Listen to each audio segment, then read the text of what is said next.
Ladies and gentlemen, I want to welcome everyone here today, and as I said already, I'm delighted to see such a good crowd here representing all parts of the country.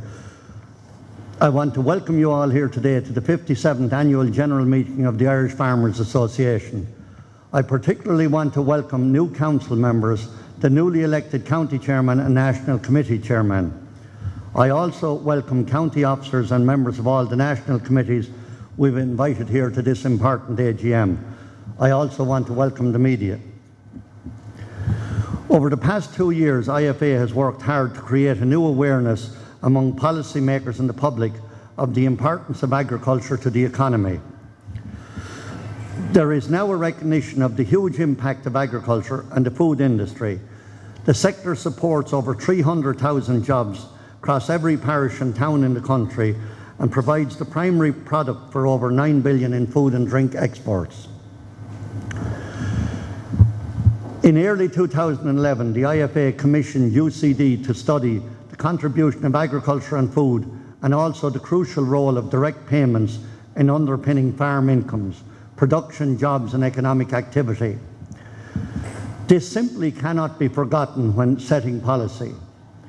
At farm level, 2011 saw a continuing recovery in farm incomes, with price and volumes increases in almost all commodities, partially offset by rising costs. The exceptions to these were the potato sector, which experienced a huge drop in prices, and the pig meat sector, whose margins were hit by high feed prices. Farmers responded to price increases by growing output across almost all sectors. This response over the last 2 years shows clearly that farmers will respond to market signals and increase output, but definitely only if it is profitable to do so. The key to this is viable farm product prices. Here.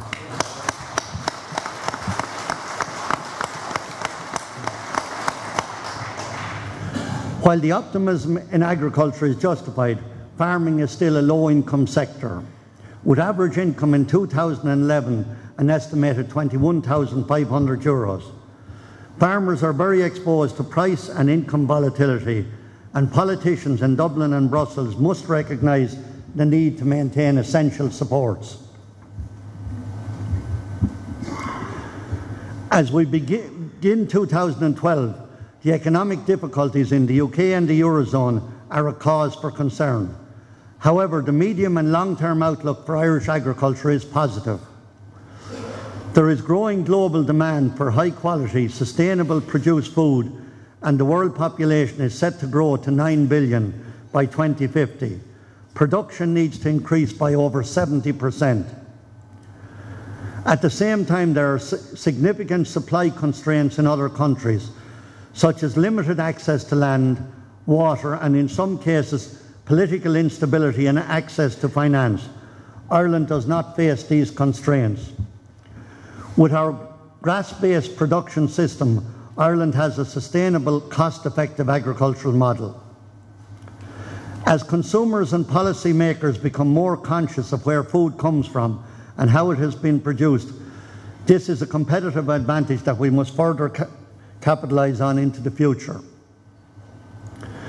In Food Harvest 2020 report, the industry identified the potential of agriculture to increase farm gate output by €1.5 billion and to grow our export value to 12 billion annually within this decade.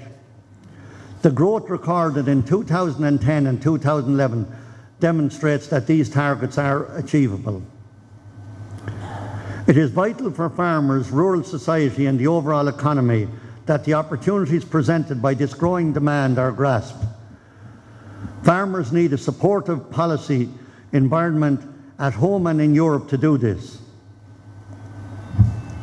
As the negotiations on the CAP post-2013 intensify in 2012, IFA will lead a strong and united campaign to protect the single farm payment and secure positive outcome for Irish farmers and the agricultural sector.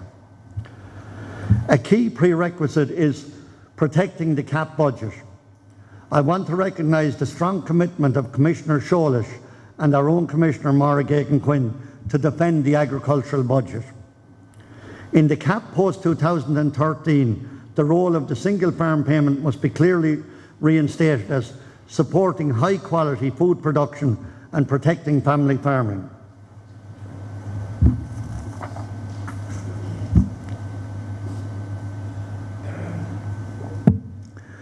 Rural development funding is to support agri-environmental measures, innovation and investment, young farmers and the continuation of farming across all parts of Ireland. Since the Commission proposals were launched last October, IFA has highlighted the potentially damaging impact of the proposals on Irish agricultural production, farm incomes, exports and jobs. We strongly reject the proposal for a flat rate payment, the proposal for a 2014 reference year and for a 30% greening and other cuts to the single farm payment.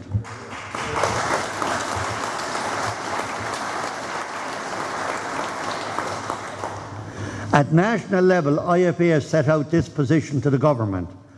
I welcome the commitment from Agricultural Minister Simon Coveney that the single farm payment must be targeted at active, productive farmers. In Brussels, IFA has highlighted the key issues of concern for Irish farmers to the Commission and in the European Parliament. We also continue to work to build alliances with other European farming organisations. Later today, EU Agricultural Commissioner Declan Sholas will address us. We will leave him in no doubt that there are aspects of his proposals that will not work for Ireland and that must be changed.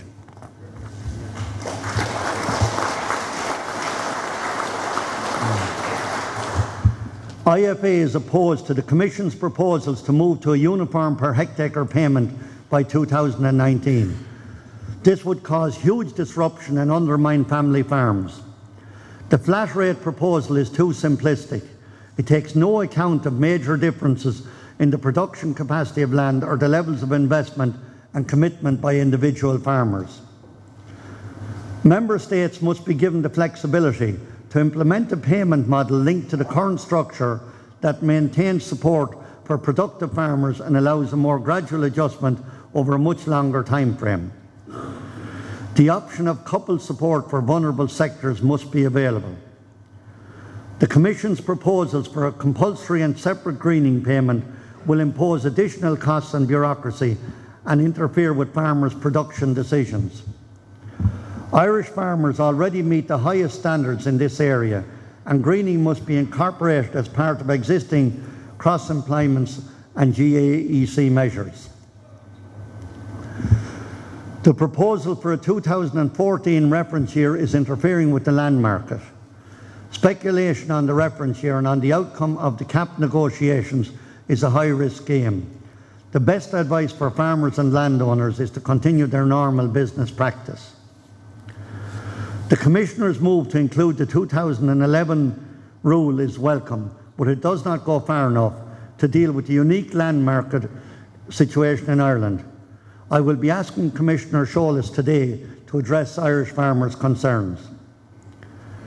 The CAP Rural Development Programme provides essential support for farmers to deliver environmental benefits, maintain farming in peripheral areas and improve farm structures and efficiency. There can be no reduction in rural development funding for Ireland with full 50-50 national co-financing.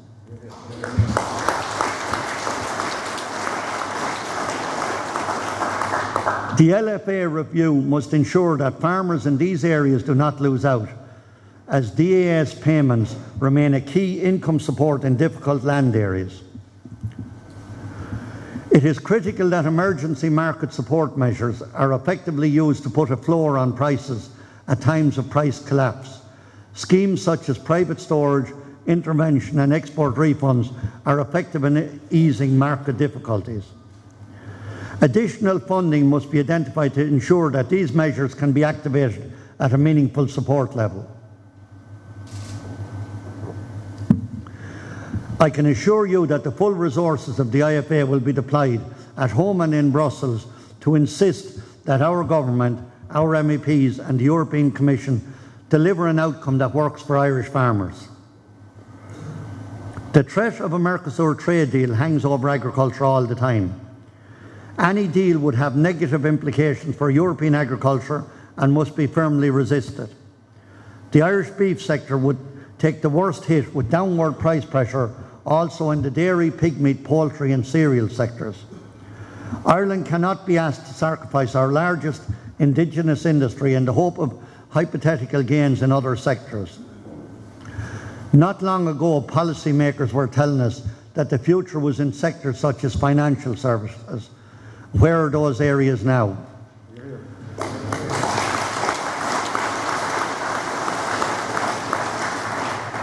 IFA believes that Ireland's interests are best served by the survival of the euro. We support the government's position that the way forward for the euro must include sustainable path for recovery and growth in Ireland and in Europe. In other countries, including Argentina, on the ground, I've seen the devastating impact on businesses, farms, families of sovereign debt default. There is no soft option of getting out of the euro.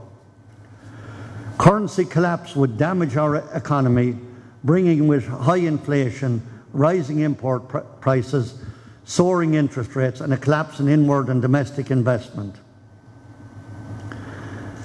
Agriculture can deliver on the ambitious growth targets set out in Food Harvest 2020, but only if we get the policy environment right, and that is in Europe and here at home too. Farming was hit yet again in Budget 2012, with a 30 million cut in disadvantaged areas and a further 10% cut in REPS 4. This is not delivering the positive momentum for agriculture that Minister Coveney spoke about. The reality is that since 2008, REPS 4 payments have been cut by 25%. The allocation to disadvantaged areas has been cut by 25%, from 254 million to 190 million. The suckler cow welfare payment has been halved to €40. Forestry premiums have been cut by 8%, and the installation aid and young farmers' early retirement schemes have been suspended. When farmers look elsewhere, they do not see anything like the scale of cuts that have been imposed on essential schemes for a productive sector like agriculture. The facts are, since 2008, government has cut funding for farm schemes more than double the cuts in current expenditure across other departments. With 3 more years of cutbacks planned under the EU-IMF budget framework, our message to the government is clear. The cuts in agriculture have been front-loaded. Now they can look elsewhere.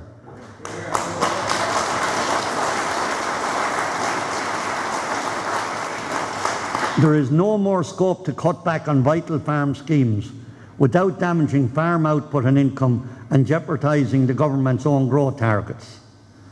Farming is still a low-income sector. Like everyone else, farmers have to pay increased taxes and charges and cannot be hit on the double. I want to be absolutely clear to the Minister about what is required. There are 13,000 farmers who will have finished REPS 3, and a new AOS 3 scheme must be made available to them. It must involve the restoration of the maximum payment of €5,000 and implementation of the €150 per hectare Natura payment, and allow 10,000 farmers to join before mid-May deadline. For the second year in a row, the Department of Agriculture has failed to pay out its full REPS AOS allocation. I'm saying to the Minister that this underspend must not impact on the allocation for AOS 3. As regards REPS 4, farmers have abided by their contracts and the Minister must reduce compliance costs. The disadvantaged area scheme is a critical support for farmers operating on difficult land. Any cut in these schemes results in a direct hit on farm incomes. I'm saying to Minister Coveney, genuine cases of farmers on marginal land or whose main holding is in the disadvantaged areas must not lose out from the budget changes. The appeals mechanism must be speedy and fair, and for the Minister's attention, there must be no further cuts in the disadvantaged areas.